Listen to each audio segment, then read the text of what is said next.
teman-teman, jumpa lagi bersama saya Maria Panggabean. Saya berada di perairan, lebih tepatnya berada di tengah-tengah sawah.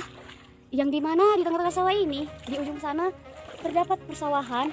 Dari tengah-tengahnya adalah lahan pertanian percabayan. Nah, bisa kita lihat bahwasannya di tengah-tengah persawahan ini ada terdapat perkebunan cabai. Nah, dalam perkebunan cabai ini bahwasanya kita melihat nih, begitu bagus. Mungkin memang belum bisa dikatakan layak panen karena memang buahnya masih kecil-kecil.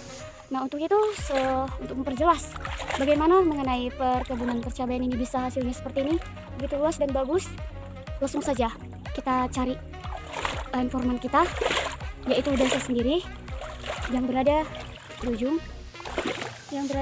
ujung sana. Bisa kita lihat secara langsung yang memakai baju merah dan memakai topi. Itu adalah udah saya yang nantinya akan melengkapi video saya. Nah, untuk itu talk show kali ini sebelum saya pergi menemui udah saya, namun dalam pembahasan kita kali ini adalah komunikasi mengenai pertanian.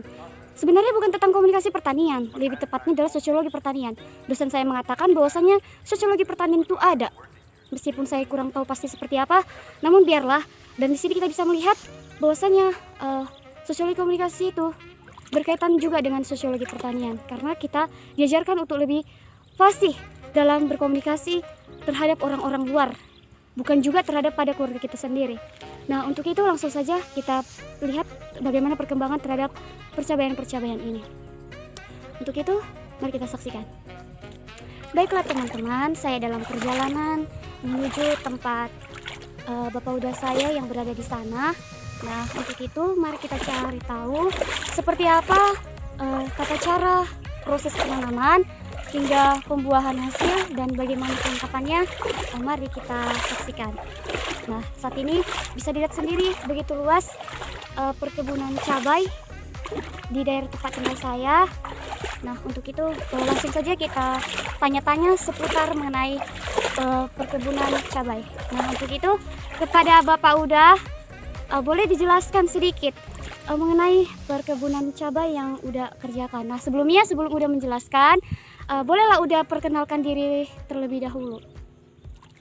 Ya, nama saya Bapak Firman Panggabean. Ini beralamat di Desa Lumban Ratus. Saya di sini sebagai petani cabai dan juga sebagai petani padi. Ini cabai biasa kami pergunakan setelah panen ataupun ada khusus lahan kosong kami buat untuk percabaian. Begitu ya udah ya. Nah, udah seputar mengenai percabaian ini nih. Awal mula proses penanaman yang baik untuk biar cabai-cabai ini bagus seperti ini, itu dimulai dari tahap apa ya udah? Ya, sebenarnya waktu penanaman cabai untuk menghasilkan yang terbaik itu mulai dari persamaian ataupun pembibitan, bisa itu berbentuk melalui polybag. Kita bentuk juga seperti persamaian. Nanti setelah berumur kira-kira 1 bulan ataupun 1 bulan lebih, baru kita pindahkan ke tempatnya. Sebelum kita pindahkan, ini tanah sebelumnya harus kita angkat dulu karena ini daerahnya daerah perairan atau daerah persawahan. Jadi tanah ini perlu diangkat supaya kering, supaya bisa ditanam. Setelah diangkat ini minimal kita tunggu 2 ataupun 14 hari supaya kita tanam. Supaya tanah itu benar-benar matang, artinya masak supaya tidak banyak hama. Baru kita tanam. Oh, begitu ya udah. Nah, udah saya mau bertanya nih, sebelumnya kan kita bisa melihat nih di sekitar kita ada terlihat persawahan gitu kan, seperti yang udah jelaskan tadi bahwasannya ini adalah tanah perairan dan dimana banyak tumbuhnya padi-padi atau sawah begitu. Nah, sebelum udah sebagai petani cabai gitu kan, apakah ketika udah menanam cabai ini dapat dikategorikan sebagai suatu hobi dan memang harusnya ini adalah memang benar-benar suatu mata pencarian yang memang benar-benar harus dikerjakan? Ini bisa juga disebut hobi atau memang ini mata pencaharian, karena padi di sini berlaku hanya 1 kali tanam dalam 1 tahun. Jadi untuk waktu yang setengah tahun lagi kita harus pergunakan untuk menanam cabai. Jadi memang bisa dikatakan hobi, namun bisa juga dikatakan suatu mata pencaharian karena di sini umumnya padi itu ditanam hanya 1 kali 1 tahun. Begitu ya udah ya. Nah, udah selain dari udah sebagai berprofesi sebagai petani cabai, apakah ada pekerjaan lainnya yang seperti pekerjaan samping selain dari menanam cabai ini? Ya, kalau saya sebenarnya sih aktivitas saya sehari-hari adalah sebagai pengajar atau pendidik di suatu sekolah dasar. Jadi setengah hari waktu saya gunakan untuk khusus untuk cabai, setengah hari lagi itu di sekolah. Begitu ya udah ya. Nah udah saya mau nanya lagi nih seputar cabai yang udah tanam. Ini saya lihat bahwasannya ya cabai-cabai yang udah tanam itu sangatlah bagus dan begitu asri begitu. Nah udah apa sih tata cara sehingga cabai-cabai ini begitu bagus? Nah nantinya cabai-cabai ini kalau sudah selesai panen bakal dikirim kemana? Apakah udah mempunyai toko sendiri atau langsung menjualnya ke pasaran atau bagaimana udah? Kalau untuk menghasilkan cabai yang bagus, saya memang nggak bisa ungkapkan secara detail bagaimana menghasilkan cabai yang bagus. Tetapi intinya kalau nanam cabai itu harus perawatan yang rutin. Nah, bagaimana dari pemupukan, baru penyepraian atau penyemprotan, itu kita harus laksanakan dengan rutin. Nah, itu masalah penyepraian ini artinya nggak bisa ditunda-tunda. Minimal seminimal-minimalnya 2 kali 1 minggu kita harus semprot. Dan namun memang yang paling intinya sebenarnya alam sih yang menentukan. Kalau memang cuaca bagus ya pasti, kalau sudah penyemprotannya secara rutin, pemupukannya rutin, yakin pasti cabainya bagus. Yes. Kalau masalah untuk menjual hasil cabai ini, toke datang sendiri ke tempat kita untuk mengambil atau menjemputnya. Begitu ya udah ya. Cukup mengesankan sekali dari yang seperti yang udah jelaskan tadi.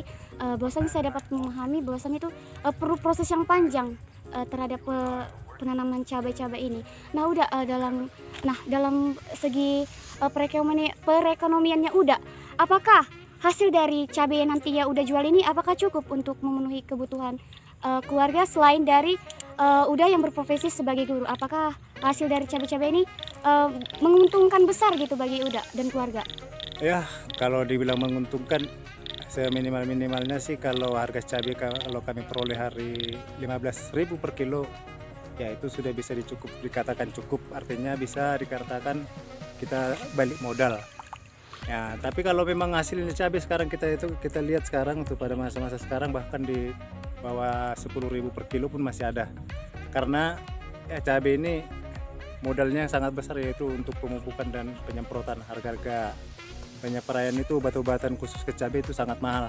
Jadi seminimal-minimalnya kalau untuk menghasilkan cabai itu paling sedikit 15.000 kita sudah, itu masih balik modal ya. Balik modal. Jadi kalau dikatakan kalau lebih dari 15.000 ya udah tahulah menghitungnya, pasti untung. Oh begitu ya Dak. Nah, saya melihat nih ada beberapa tumbuhan liar gitu yang tumbuh di sekitaran perkebunan cabainya Uda.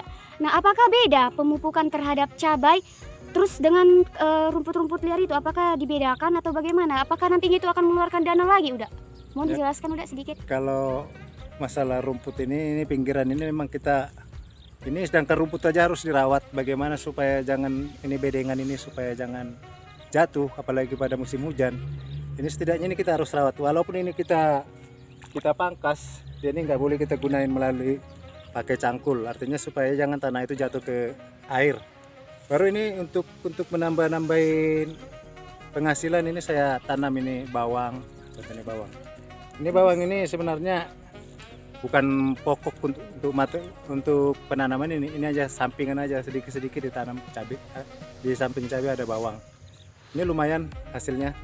Kalaupun di sini kalau kita katakan ini di daerah Tarutung ini bukan tanah untuk bawang, tapi ini hasilnya ada juga nih, lumayan. Ada bawang. Bagus sekali ya udah. Sebagai petani cabai juga bisa digelarkan sebagai petani bawang. Ya tetap aja tak terlepas yang namanya dari petani ladangan gitu ya Kanda. Nah untuk itu udah saya sendiri udah mengucapkan banyak terima kasih ya udah atas pengetahuan yang telah saya terima dari Uda mengenai bagaimana tata cara penanaman cabai ini dan hingga pada pemupukan dan mendapatkan hasil. Untuk itu saya Maria sendiri bersama Uda saya undur diri dan mengucapkan banyak terima kasih. Demikian, sampai jumpa. Halo.